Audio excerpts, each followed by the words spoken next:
Pinasalamatan ni Senadora Amy Marcos ang kapatid na si Pangulong Bongbong Marcos Jr. sa pagpapaliban nitong lagdaan ng panukalang pambansang budget para sa susunod na taon.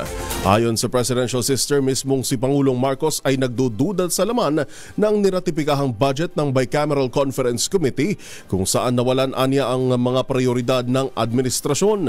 Sa kapihan sa Senado, tahasan niyang tinawag na very bad at labag sa konstitusyon ng proposed 2025 national budget.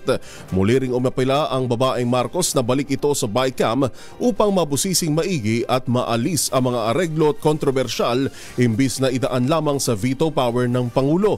Kabado umano ang senadora na mali-mali ang ipinapayo sa kanyang kapatid, sabay na panawagan sa mga taga-palasyo na huwag ipahamak ang presidente.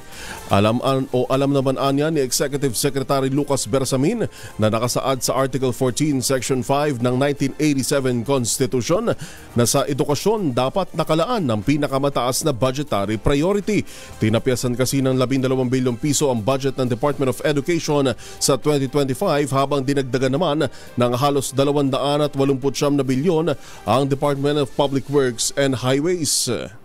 Inimumungkahing pagbabago sa budget ng mga ahensyang nasa ilalim nila. Pati na rin ang mga malaking pagbabago sa GAB ay dapat pinag-uusapan ng mga miyembro bago ipasa. Na walang lihim, walang gulatan, higit sa lahat, walang himala.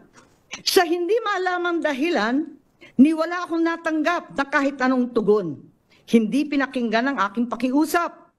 A caucus among the senators was held on the 26th of November 2024. This would have been a good time to discuss the concerns that I and many of my colleagues had on the transparency of the BICAM process. Ang tinig po ni Senadora Amy Marcos. Magandang umaga, Pilipinas!